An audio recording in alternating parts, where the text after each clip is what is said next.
Savor the Moment, a conversation with individuals successful in culinary arts and hospitality from Savor Restaurant and the Niagara Falls Culinary Institute. On this edition, Bob Koshinski sits down with Jon Dandes, Corporate Vice President for Governmental Relations and Special Projects at Rich Products Corporations. From 2001 to 2019, Dandes also served as President of Rich Baseball Operations and has served as Executive Vice President, Vice President General Manager, and Director of Restaurant Operations. Dandes also serves as Chairman of numerous community boards, including ECMC and the Buffalo Zoo. Jon, it's great to have you here because you not only had a career in the restaurant business, but you also oversaw the development of a unique food prep for the Buffalo Bison's baseball team and all of Bison baseball, really on the cutting edge of that back in the 80s.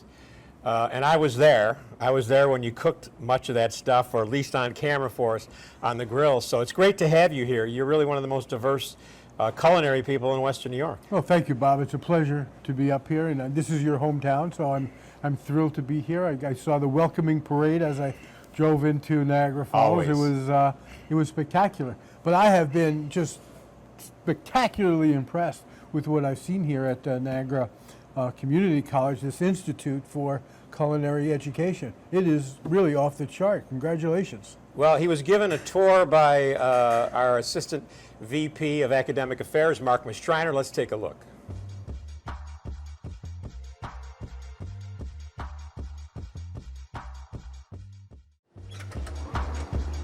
Mark. Jon, how are you? Great to see you. my Thanks friend. for coming. Welcome to Niagara Falls Culinary. Absolutely. Glad This is spectacular. Great. Thank you. Glad to have you here. It's a great place to work, great place to teach. Savor Restaurant is our a la carte restaurant that the students in the fall will be taking over 100% in terms of built into their curriculum.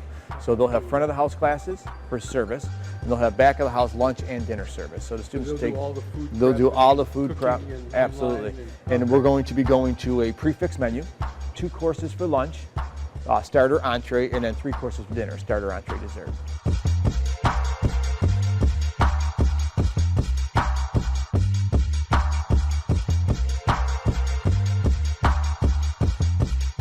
So Barnes & Noble, they take care of our bookstore here in Niagara Falls and also the Sanborn campus. Here in Niagara Falls, it's really... Wow, excuse me, are those knives? Those are great knives. Those are some Wusthof knives there that we sell individually to students as well as tourists. You know, the nice thing about this store, it doubles as our campus bookstore for our Niagara Falls campus students, as well as kind of like a little Williams-Sonoma store. So we have some cookbooks, we have different knives, we have cookware in here, we have logoed merchandise. Cookbooks over there. Tremendous. In the summertime, the store kind of transforms itself into more of a tourist shop, and then in the fall, when the students come back, it transitions itself into a college bookstore. So it'll be more space for textbooks, for the uniforms that the students wear, they purchase here, and the knife kits. Yeah, it's great, and they're a great partner. Barnes & Noble is a wonderful partner to have. School supplies for culinary institution, Absolutely. but should have culinary stuff, and you do. Exactly. Please, what's back there? So back here, Jon, we have extra supplies for the students. They get a kit for culinary and pastry as part of the fees for the enrollment here at the school. But again, if they want a niche little item, Barnes & Noble it works with us to be able to carry them for the students. Measuring cups, so it's everything. baking utensils, Exactly. ramekin utensils. This is tremendous. Yeah. So And the pricing is great. They and again, they're conscious of the student and conscious of the price points. You know, we have different cutters in that. They get a set of cutters in their kit, but they want something a little bit different. You know, we have pastry cutters here as well. Same thing as you mentioned with pie pans and tart pans. I may and have to things do a like that. shopping spree after we're done. Absolutely. There's a lot of nice things here to choose from.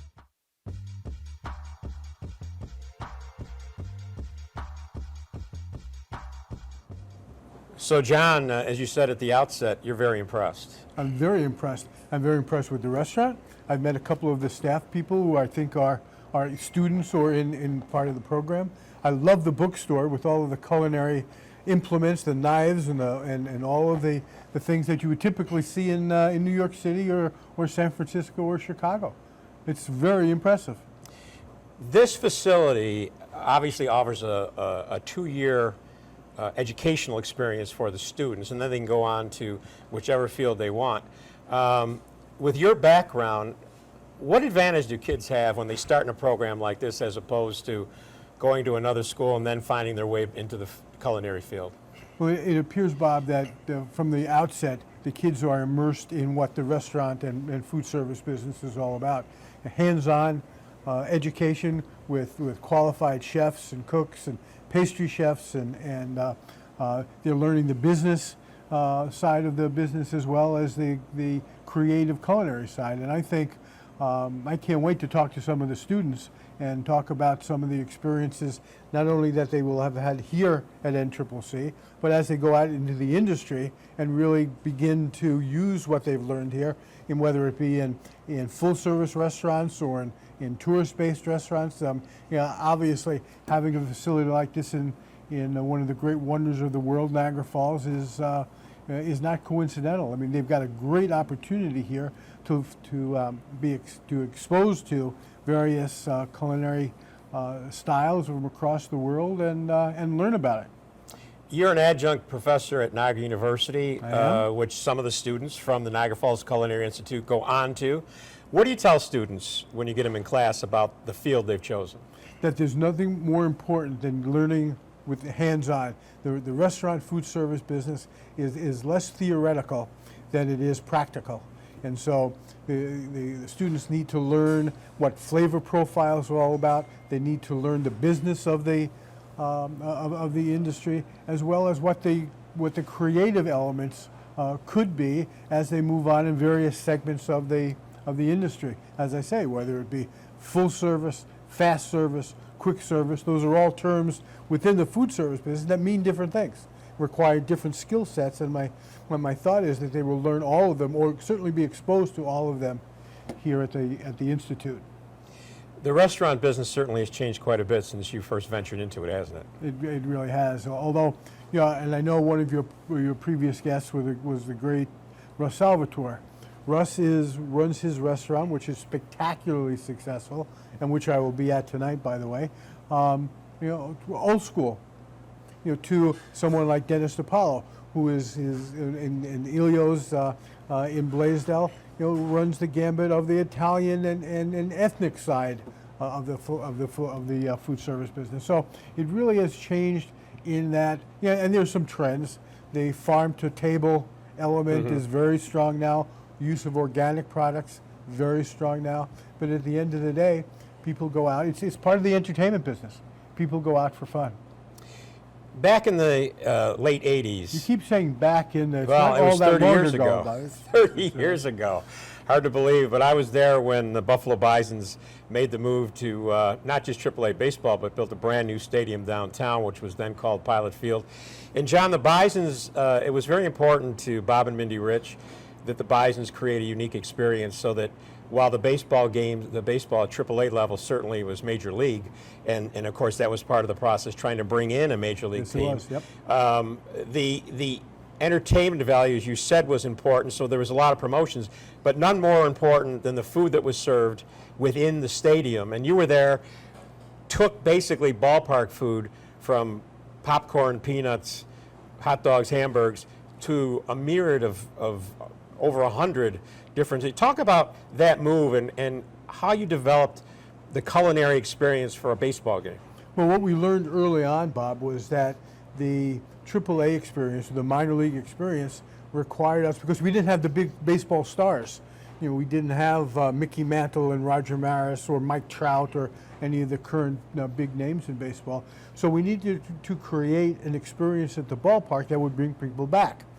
And being a food service company, Rich Products had always been on the innovative side, and we said, if we're going to do this, we need to have food and our food service as part of that thing which would attract families to come to watch our games. And so we said, we can't do hot dogs the way they typically be done, steamed or broiled. What we did was we took a page out of what Western New York was all about, which was Ted's, for example, and charbroiled all of our hot dogs, and did sushi early on, and really created a menu and an opportunity for people to come on multiple occasions and have different types of food that was not expected given what was anticipated at the ballpark. Although I will tell you that we have over 100, and we've had over the past 30 years, hundreds of items on our menu. The number one seller for us is still popcorn. Really? So there's that element of, talk about old school, it is still popcorn and peanuts, but the rest of it is all, could be anywhere. Lots of organic stuff, lots of fresh fruit, lots of farm to table items, lots of organic options. So that's all part of what we do.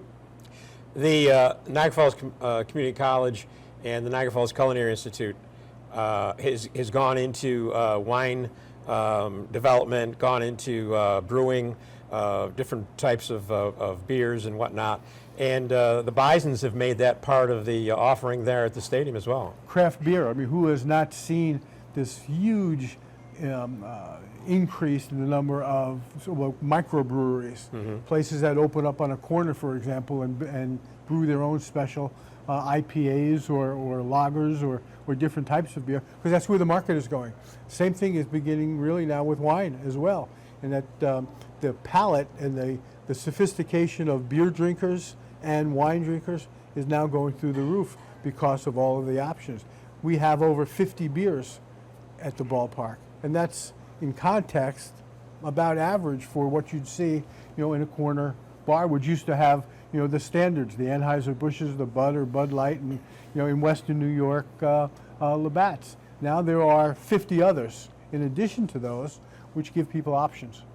Going back to the educational end of this, back in the day, if a student could have had a summer job working at a ballpark, and they may have been, steaming hot dogs and, dishing out popcorn and slices of pizza. But if you go now to work for Rich Products, and they want to work for the Bisons, they have to know a few other skills if they're going to get into the food prep. The quality element is important. The ability to pair foods with wine and beer is very important. The understanding about what the nutritional components of our there's a great sensitivity, for example, for families, moms and dads, to be super conscious now about what the fat and caloric intake of their kids are relative to what they're eating. So we're super sensitive. If you'd have told me 30 years ago that we'd have a health food stand, I'd have said that's impossible. It's one of our most popular offerings at the ballpark, and it is across the country. I have to admit I've yet to sample anything there at the health food stand, but I'll make my way over. We would not be good guests if we didn't offer Jon a sampling, a traditional sampling, here from Savor Restaurant. And for that, we go back to Mark Mastriner and Chef John Pope. Thanks, Bob. I'm here with Chef Jon Pope, our executive chef at Savor Restaurant. Chef, you're making a dish today for Mr. Jon Dandes from Bison's Baseball. What are you going to be making for him today? So today we're going to make our Savor Burger on our house brioche bun with bacon jam, some lightly dressed greens, some white cheddar cheese. We serve that with our fries and our house-made bread and butter pickle chips. Sounds fantastic. It's very good. Well, Jon, that is a handsome hamburger. I hope Not your average hamburger, No. Bob. Looks great. Can I take a bite? Yeah, Is please that do. permitted? Absolutely. It's not plastic or No, it's not a real? prop. You can please enjoy it. Well, it looks like it's fresh, which I'm sure it is, and it's got all sorts of good stuff on it. I almost don't quite know where to Start? attack it. Yep. I did ask Jon if he wanted a knife and fork, and he says you can't eat a hamburger with a knife and fork. And it's cooked perfectly just the way I ordered it, which was medium. That's tremendous. Jon, I'm glad you enjoyed. That's Thank you. just a sampling of what you can get here at Savor Restaurant, the outstanding restaurant here at the Niagara Falls Culinary Institute. Jon, it's so great to get you to drive up here to Niagara Falls. Bob, it's always a pleasure to see you. You were one of my mentors in the food service business as we opened up the ballpark and then opened up a restaurant called Saki's and a number of other institutions that really are historic. Yeah. Well, because I was willing to eat anything that was served to me, so I was a great guinea pig. Free. I don't know Well, that of course you're- it was free. All the media people eat for free.